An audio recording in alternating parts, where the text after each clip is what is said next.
Bonjour mes amis. Est-ce que la perte de sentiments est réversible?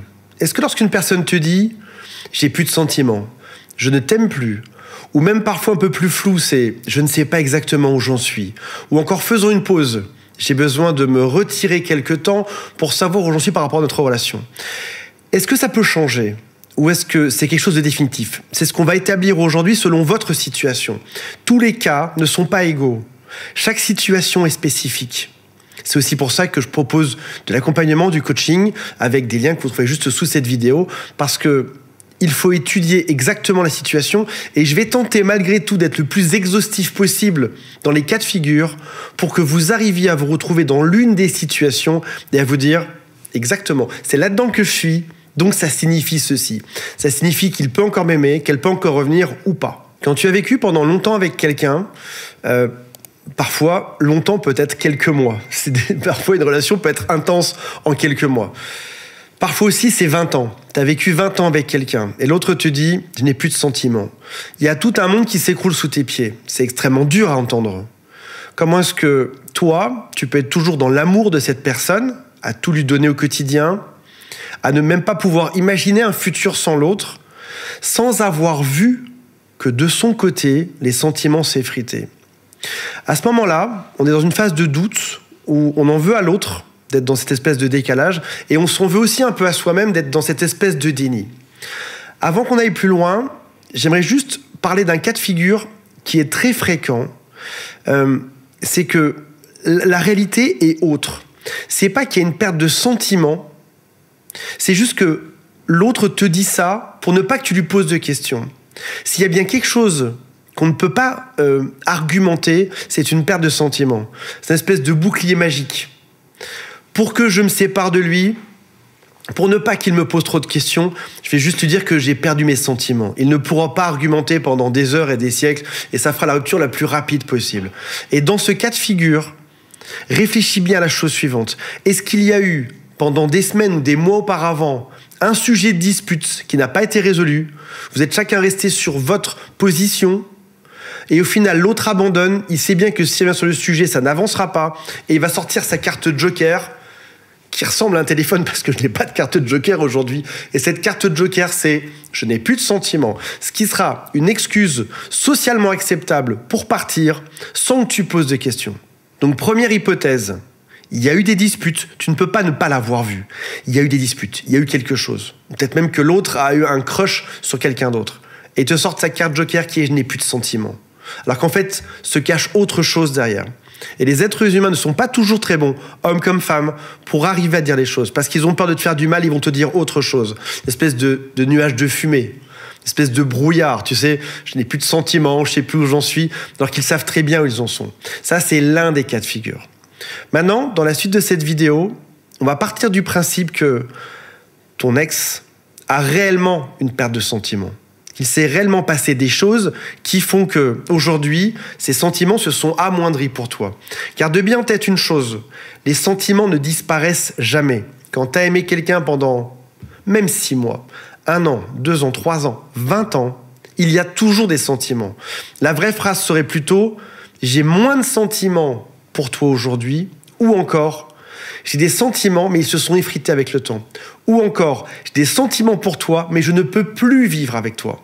Petit aparté dans la vidéo pour celles et ceux qui se demandent s'il y a une chance de récupérer leur ex ou si c'est peine perdue. Mon équipe et moi-même avons réalisé un test qui s'appelle « Avez-vous une chance de récupérer votre ex ?» Faites ce test en moins de 60 secondes et vous saurez exactement où vous en êtes. Et surtout, quelles sont vos chances de récupérer cette personne. Cliquez sur le lien dans la description et commencez dès maintenant. Alors, quelles sont les raisons derrière cette perte de sentiments?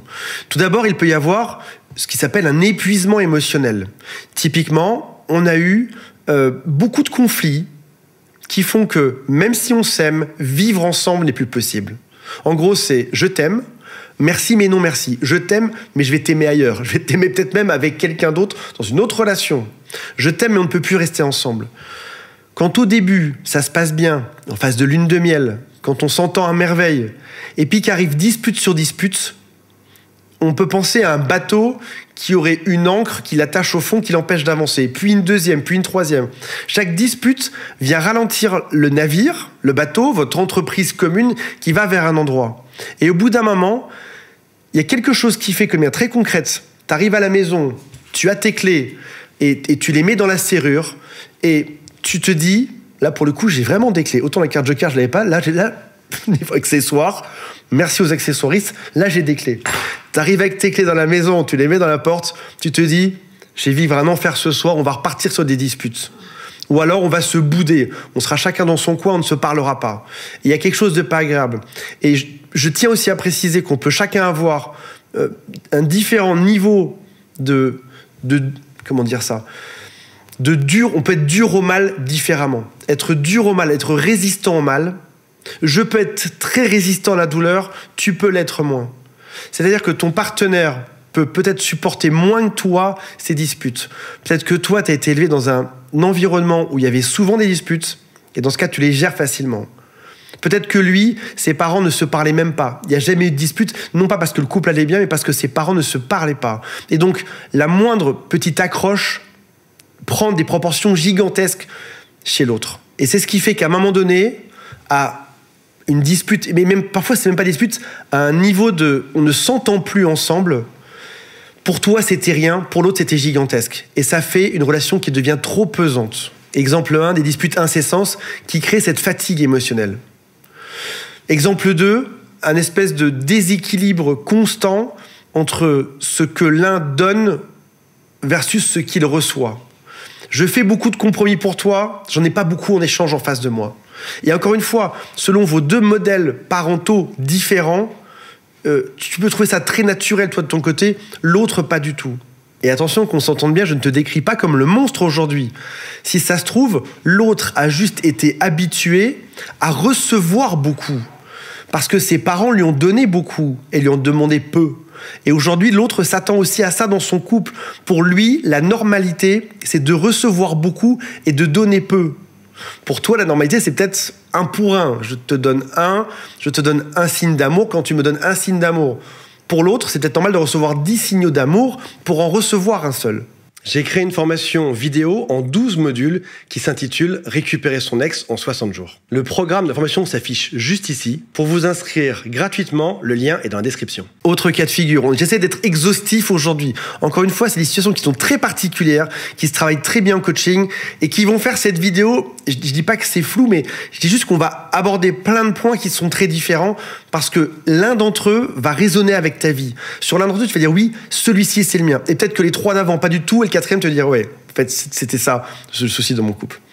Point suivant, une perte de sentiment peut venir d'un manque de connexion. Par exemple, l'un concentré sur sa carrière, si je fais une espèce de caricature, l'autre pas. Pour toi, c'est essentiel qu'on ait de quoi vivre, de se nourrir, de pouvoir partir en vacances. Pour l'autre, ça l'est pas du tout. Peut-être que l'autre, par exemple, ses parents lui donnaient tout. Ou peut-être qu'il a besoin de rien pour vivre. Ou peut-être qu'il vit au jour le jour. Donc on a des différences d'objectifs qui fait qu'on arrive dans un couple qui n'a plus de connexion. Un exemple, encore une fois une caricature, la 2e de la vidéo, qui est très classique en coaching, c'est monsieur, comme parlent les avocats. L'homme a tout fait pour aller travailler, pour amener beaucoup d'argent, pour acheter une grosse maison. Cette grosse maison devient une grande prison finalement, dans laquelle il faut s'occuper beaucoup, entretenir beaucoup, qui coûte très cher. Il n'est pas souvent là parce qu'il travaille beaucoup pour acheter cette maison, pour l'entretenir. La femme se sent délaissée, elle doit s'occuper des enfants toute seule comme dans les années 80. Les enfants n'aimeraient qu'une seule chose, c'est que leur père soit là. Ils aimeraient même avoir une plus petite maison ou un appartement, qu'on soit tous ensemble, mais le père est parti. Lui, ce qu'il faut, c'est la grosse maison pour épater les voisins, pour que sa famille soit heureuse. Il se sacrifie et il ne comprend pas cette espèce de décalage entre ce que lui fait. Dans sa tête, il fait le meilleur pour tout le monde. Il s'est esquinté au travail, a tout le temps bossé 12-15 heures par jour pour sa famille. Et à la fin, il se dit, mais cette famille est ingrate. Cette femme part avec quelqu'un d'autre ou me quitte. Là où la femme et les enfants voulaient juste un père qui soit là, en fait. Ils voulaient juste un mari qui soit là pour elle. Peut-être besoin de moins de choses au quotidien, d'une moins grande maison, de moins grosses voitures. Ça peut être aussi un épuisement de couple. Mauvaise connexion peut venir du fait que, comme beaucoup de couples aujourd'hui sur Terre, on est plus des colocs qui dorment ensemble qu'un vrai couple avec des vraies connexions. On arrive fatigué du travail le soir, à 18h, 19h, 20h. On se parle à peine, on est devant la télévision, on mange, on va se coucher. Il y a même plus de communication. On est juste dans le mythe de Sisyphe, à répéter chaque jour ces mêmes actions, à être fatigué, à se dire que le week-end, on va profiter, puis finalement, on va faire 3 courses pour la maison, et puis on va sortir un peu les enfants au parc. Et la vie devient monotone. On survit dans une vie répétitive. On s'est créé une espèce de prison journalière qui n'apporte plus de fun. Et parce qu'on est fatigué dedans, je mets la faute sur personne là-dedans. C'est juste que parfois on n'a pas le choix. On est dans un monde qui est compliqué aujourd'hui. On n'a pas le choix que de devoir s'épuiser au travail pour pas forcément gagner grand-chose. Et on arrive dans ce genre d'équation où à la fin, on est exténué. Aller encore parler 1 heure ou 2 à son mari ou à sa femme, on n'a plus la force. Il y a encore les enfants à éduquer. On a juste une seule envie d'être tout seul devant un livre, devant une série et de dormir par la suite. Et on perd doucement cette connexion. Je sais pas pourquoi je prends cet accent, c'est mon accent du Nord, ça. On perd cette connexion. Bref, point suivant, évolution personnelle. Tu peux aussi dans le temps changer. Là, on était pareil il y a 20 ans de ça ou il y a 10 ans de ça, et on était dans la même barque, au même endroit, avec la même direction. Mais au fil des années, on s'est séparés. On essayait de faire des ponts entre nos 2 chemins, mais un jour, c'était trop grand, trop loin. Et puis, on rencontre quelqu'un qui ressemble beaucoup plus à nos aspirations actuelles, qui ressemble beaucoup plus à qui on est aujourd'hui. Et là, on se rend compte de ce delta, de ce fossé qui est entre nous deux. Le fossé, comprends bien quelque chose, c'est pas quelque chose dont tu te rends compte au quotidien. C'est comme tu vois pas tes cheveux pousser, tu vois tes ongles grandir. Tu te rends compte un jour en disant « Waouh, mes ongles sont trop longs », tu vois. L'image est la pire que j'ai trouvée dans cette vidéo. Là, c'est pareil. Tu es dans une relation où pendant 10 ans, tu ne sens pas cette différence. Tu vas t'adapter, te suradapter à l'autre. Les deux même vont se suradapter à l'autre avec de plus en plus d'efforts. L'élastique va se détendre de plus en plus. Un jour, ça va craquer parce que tu vas rencontrer soit un groupe d'amis, soit quelqu'un d'autre qui va te plaire, qui ressemblera beaucoup plus à tes aspirations et surtout à ton futur, à là où tu veux aller. Tu veux aller par là-bas, il veut aller par là-bas. On sent bien que le chemin va se séparer de plus en plus. Est-ce vraiment irréversible? Tu sens bien la complexité que j'ai à faire cette vidéo aujourd'hui, qui nécessiterait que j'étudie ce cas, que mon équipe regarde ça. Parfois, oui, on ne peut pas se remettre ensemble. Il veut faire le tour du monde dans un van, t'as envie d'être sédentaire dans la Meuse, j'ai envie de te dire, même avec le plus grand des efforts, même en cherchant des compromis, parfois c'est compliqué. Parfois on peut, parfois c'est compliqué. Là, aujourd'hui, regarde comment est-ce que ton ex répond à tes messages. Est-ce qu'il y a une coupure nette? Est-ce qu'il insiste dessus? Si c'est le cas, silence radio, on attend. Tu serais aussi surpris que dans ce genre de cas de figure, tout le monde dit on ne se remettra jamais ensemble. Et il s'avère que énormément de couples se remettent ensemble. Parfois c'est 3 semaines après, parfois c'est 1 an et demi après. Ça prend du temps. Tu peux aussi avoir un autre exemple où tout d'un coup, il va s'impliquer dans une autre relation amoureuse. On parle souvent de relations rebonds qui vont durer 3 mois. Pendant 3 mois, il y a toutes les hormones de l'amour, du bonheur qui sont là, et puis ça va retomber un grand coup. Et peut-être que tout d'un coup, ton ex, au bout de 3 mois, revient. Se sentant un peu mal d'avoir cassé quelque chose, en se rendant compte que c'était toi la bonne personne. Et là, c'est toi qui auras les cartes en main à te dire, est-ce qu'on va se remettre ensemble ou pas? Est-ce qu'on se ressemble? Est-ce qu'il y a des compromis à faire? Est-ce qu'on peut retrouver un même avenir ensemble? Quand on se met en couple au tout début, on a souvent ces idées d'avenir. Quand on a 20 ans, 25 ans, 30 ans. On a toute la vie devant soi, on se dit, allez, c'est par là-bas qu'on va aller, on va le faire. Et puis, on a tendance à oublier ça, à s'enfermer dans une forme de quotidien. Tu peux retrouver à 40, 50, 60 ans, 70 ans, de nouvelles trajectoires, de nouveaux objectifs.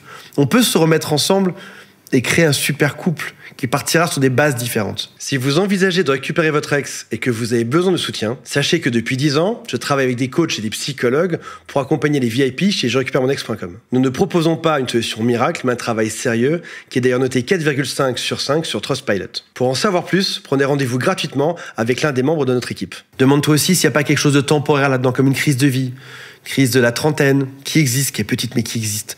Crise de la quarantaine, qui est déjà un peu plus costaud. La grosse crise de la cinquantaine, gigantesque. La plus petite crise de la soixantaine. Est-ce qu'on n'est pas dans ce qui s'appelle un épisode dépressif? Petite dépression temporaire. L'autre te dit qu'il ne t'aime plus, en réalité c'est qu'il ne s'aime plus. Il ne veut plus se voir, il ne veut plus être pareil par la suite. Il a besoin de se retrouver seul pour revenir par la suite. Est-ce qu'il y a eu un stress dans sa vie? Comme peut-être un proche qui est parti, comme un souci au travail. Est-ce qu'il est en train de changer son paradigme de couple, ses ambitions à son travail. Même, est-ce que ses valeurs sont en train de changer doucement pour mûrir vers quelque chose d'autre? Qu'est-ce que tu peux faire à ça? La première, c'est de toi aussi faire un pas en arrière. Tu n'as pas de sentiment pour moi et je l'entends. Parfait, prends ton temps. Moi, je sais où je vais. Et tu fais un pas en arrière, tu donnes moins de visibilité sur ta vie et tu prends ton temps pour faire tes choses. Tu restes confiant.